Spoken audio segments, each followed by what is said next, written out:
Not so long ago, autism was viewed as a neurodevelopmental disorder predominant in boys who could either get better as they grew old through behavioral therapy or become vivid characters like Rain Man.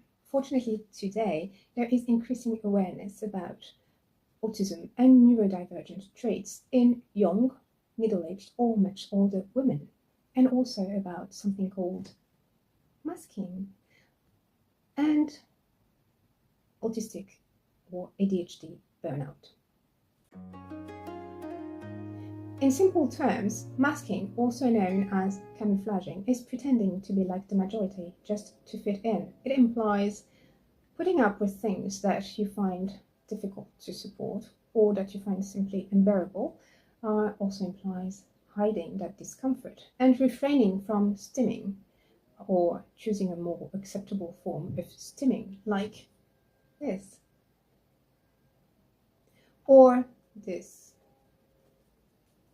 instead of this. It also implies hiding the efforts you make to adjust and mimic others, sometimes without realizing even. It is especially true in neurodivergent women. Why? Because society still expects more of girls and women in terms of empathy, helping out, being considerate, polite, nice, or, being a good girl.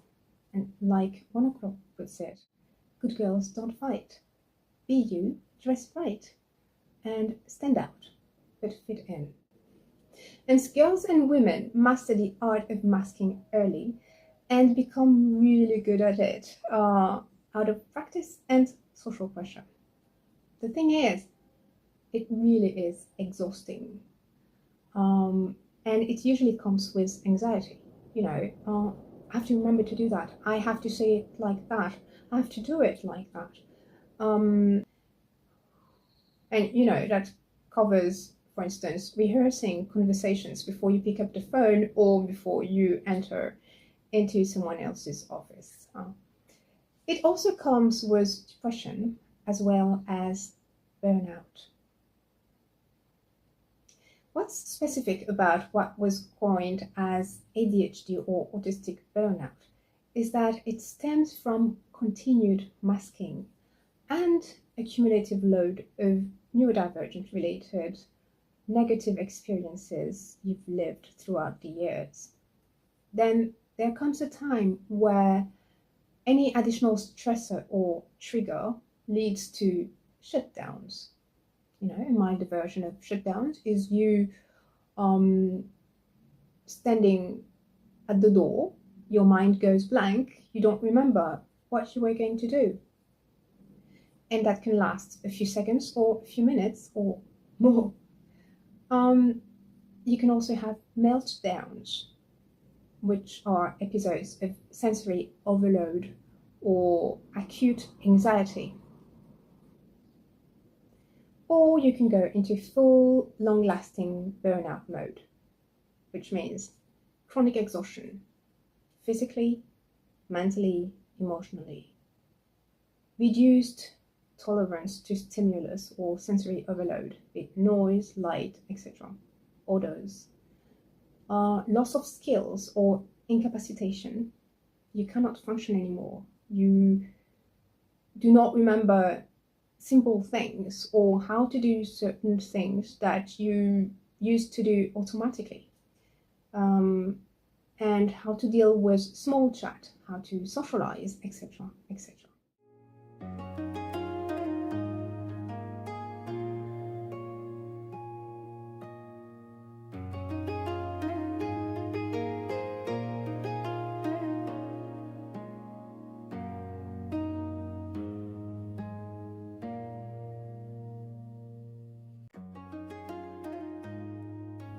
How to break away from masking? Well, start by putting it into words. To avoid masking, even before I was identified as being a member of the Asperger Girls Club, when I did not feel in the mood for cutting corners any longer or wasting work hours with small chats, or when someone had not answered the question had been asking several times, because they kept dodging it, or because they started to speak about something they thought was a related topic, or probably more important topic than what I was actually expecting, I would say things like, I'm sorry, I'm a bit autistic. I would really love to know the answer to that question before I can move on.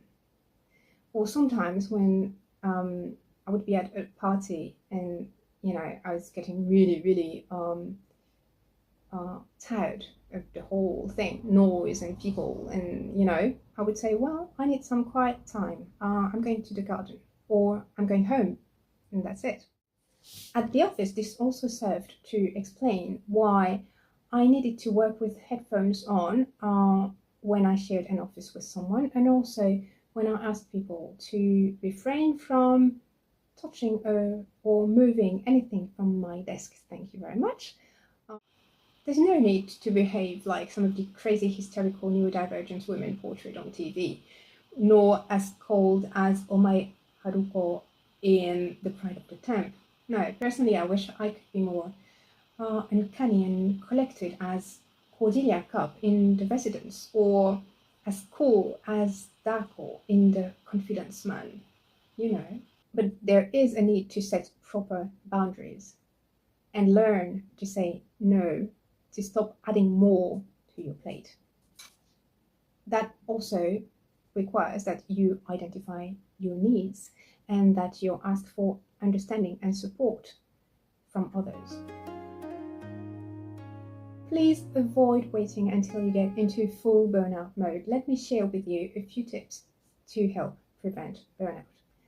The first one is to try and preserve a peaceful morning routine, meaning morning routine that run smoothly, like clockwork, and ideally start at the same time every day.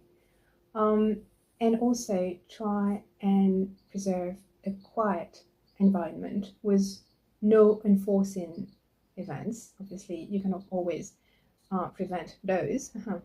That's why they're called enforcing. But you can definitely stay away from phones and tablets, for a while.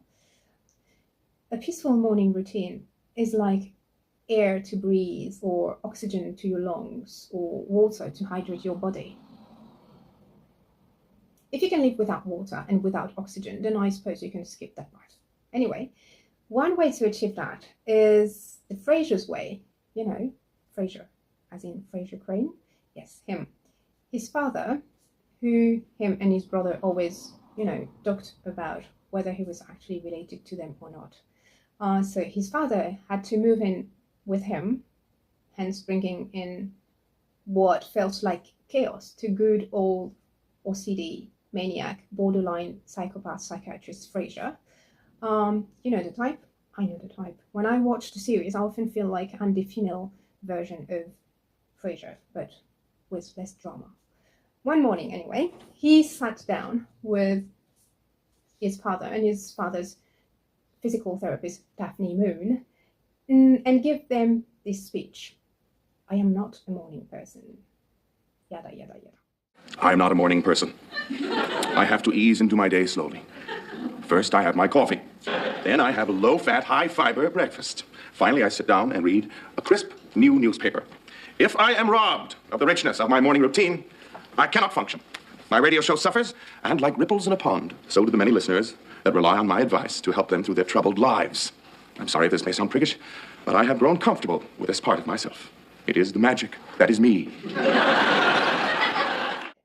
That's one way to explain it, though not a very effective way. But you could try a more gentle, reasoned approach, or you could just avoid making eye contact and having any type of interaction with anyone before 9 a.m. Or no, make it 10 a.m. if you can afford it. Then you can break the morning ice with a nice Spanish breakfast, or at the 10 o'clock board meeting. Bear with me here, I'm trying to cover different grounds, okay? Also very important, give yourself a daily break and stay away from energy vampires. So every day, find yourself some alone space and time, preferably in touch with nature and without electronic devices, unless it's to listen to music and dance or sing, I don't know. Also, practice mindfulness techniques, those that work for you, obviously. As for me, I stay away from techniques like imagining leaves drifting down the river, because those just trigger too many questions in my brain, and it's actually producing the opposite effect of what I was looking for. And also, very important, accept that you need to go at your own pace and do things your own way. Then make sure people actually understand that, again, in a more effective manner than Frasier's. I also believe that you should also indulge in daydreaming, that is, deliberate daydreaming. As explained in another video, that is a crucial part of your important creative process. You should also arrange for peaceful naps and peaceful nights. I know that not all autistic and ADHD persons have problems falling asleep, but if you do, then you need to follow a routine that works for you. That sounds cliche or redundant, right? But what I mean is, for instance, when I lived a very frantic life, for me, nap time rhymed with docu-movies. Not those explaining the latest technological innovations that would get my brain spin like a hamster wheel, no. But those that were truly relaxing, about nature, great outdoors, with peaceful music.